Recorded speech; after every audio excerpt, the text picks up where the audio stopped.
Hello po sa inyong lahat mga ka-crypto. Ako po si Pinoy Crypto Trader at sa video na ito ay atin pong pag-uusapan ang aking technical analysis dito po kay Shiba Inu ngayon pong May 18 taong 2024. At ang atin pong nakikita rito ay ang daily chart time frame ni Shiba Inu kung saan ay nitong mga nakalipas lamang na araw ay nagkaroon po siya ng breakout dito sa upper portion ng ating symmetrical triangle pattern or bullish flag pattern. Kaya ngayon at nakaroon po siya ng breakout ay nagko-consolidate po muna siya dito sa pagitan ng resistance line natin na 40 digits 2556 at saka support line na 40 digits 2422.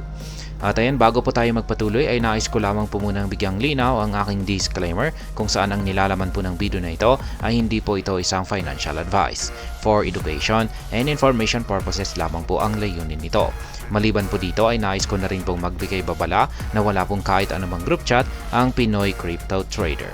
Ngayon ay check po muna natin ang kanyang performance dito kay CoinMarketCap kung saan ay ayan, umangat po siya ng 2.23% sa kanyang 24-hour performance at ang kanyang 7-day performance naman ay umangat na rin po siya ng 10.84%. At ganun din po itong si Dogecoin. Ayan, yun nga lang ang itong si Dogwifat ay ayan, siya po yung may hindi magandang performance sa araw na ito. At ayan, check naman po natin yung kanyang market cap. Umangat naman po ng 2.22% ang kanyang market cap. Ang kanyang trading volume ay bumagsak po ng 32.42%. Kaya yan po ang nagpapakita kung bakit nagko-consolidate po siya ngayon. Yan, bumagsak kasi ang kanyang trading volume. Ngayon ay check po muna natin yung kanyang official X account. Lapit lamang po pala natin. Ayan. Check natin kung meron po silang bago or latest na tweet na pwedeng makaapekto sa kanyang kasalukuyang presyo ngayon or sa mga susunod na araw. Yan, meron po silang last 12 hours dito. SHIB Army, we're back at Futurist Conference, ETH Toronto, August 13 to 14 as title sponsor. Guess what? Free tickets are on us. Ayan po. Blockchain Futurist Conference na naman dito sa Toronto.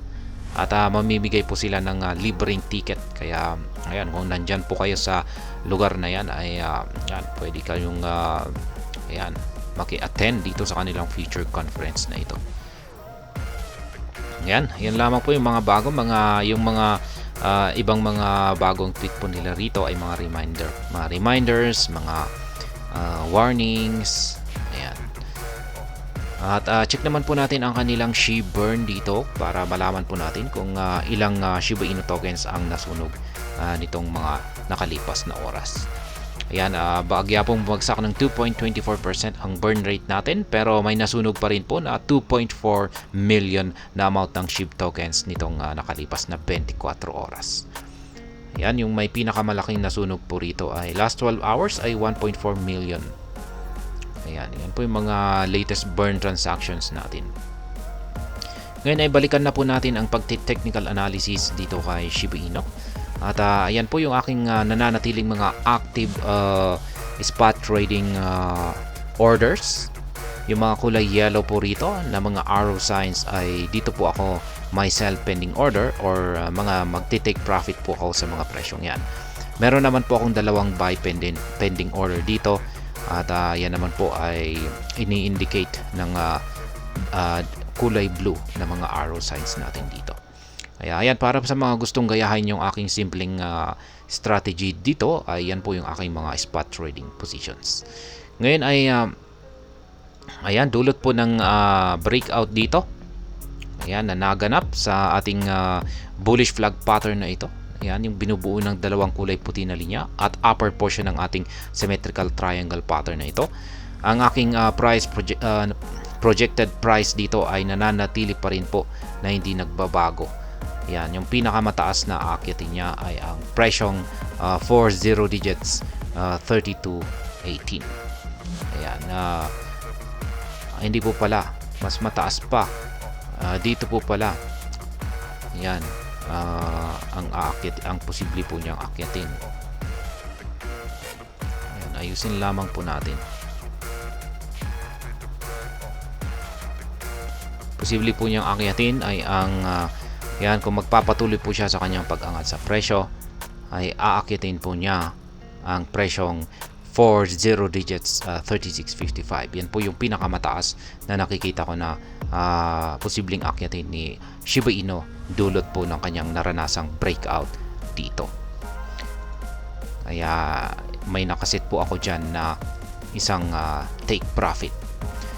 At ngayon ay lapit lamang po natin yung kasalukuyang ginagalawan ni Shiba Inu dito. Ayan. Meron tayong isang resistance line dito kung saan po siya bumangga nitong mga nakalipas na araw, noong May 15 at saka May 16. Ito po ay ang resistance line na 40 digits 25.56. At dito naman sa ilalim ay meron din po tayong support line na 40 digits 24.22. Kaya dito po siya naglalaro sa pagitan ng resistance at saka support line natin dito. Kaya yan, nagsa-sideways lamang po siya rito. Pero kung mapapansin po natin dito, ang ating Hall Street indicator dito ay kulay green. Ayan, kulay green at maganda po yung kanyang maganda po yung katawan ng ating Hall Street indicator dito. Ayan po siya. Habang humahaba ay mukhang lumalaki yung kanyang pangangatawan. Ibig pong sabihin ay patuloy po na lumalakas yung bullish momentum ni Shiba Inu. At ganun din po yung ating Hall Street indicator dito. Patuloy po na lumalaki yung mga sukat nito. Ibig pong sabihin ay tuloy-tuloy po na lumalakas ang buying pressure natin dito kay Shiba Inu. Kaya base sa aking analysis ay hindi po magtatagal ay ang mababasag po rito ay ang resistance line natin dito. Mababasag po ito at magpapatuloy po sa pag-angat ang market price ni Shiba Inu at babanggain po niya ang unang price target natin dito na 40 digits 27.66. Kaya ayan, masasabi ko rito ay nag-iipon pa siya. Nag-iipon lamang po siya ng sapat na bullish momentum at bago po siya magpatuloy sa kanyang pag-angat sa presyo. Parang nagpapahinga lamang po siya kasi katatapos po niyang basagin yung upper portion ng ating triangle pattern dito at saka bullish flag pattern. Kaya syempre medyo naubos po yung kanyang lakas dyan at kailangan po muna niyang magpahinga. At kapag nagkaroon na po siya ng sapat na pahinga ay dito na po siya magpapatuloy sa kanyang pag-angat sa presyo. Kaya ayan po yung aking technical analysis update sa araw na ito dito kay Shiba Inu. Tuloy lamang po ang kanyang pag-angat.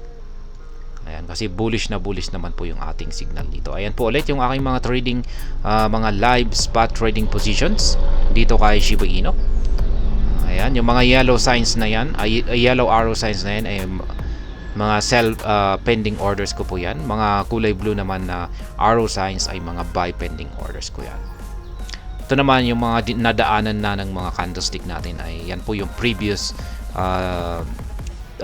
trades or yan yung previous trades ko rito kay Shiba Inu. At ayan, hanggang dito na lamang po tayo sa video na ito. Sana po ay inyong nagustuhan ang aking paliwanag sa video na ito. Kung inyo po itong nagustuhan ay pakiclick lamang po ang like button nito. Para naman po sa mga bago lamang dito, kayo po ay aking inaanyayahan para mag-subscribe. Pakiclick na rin po ang bell icon nito dahil ito po ang siya magsisilbing notification nito sa mga bago kong videos na akin pong ina-upload sa aking YouTube channel na ito. Marami pong salamat sa panonood. Ingat po tayo lagi at God bless po sa ating lahat.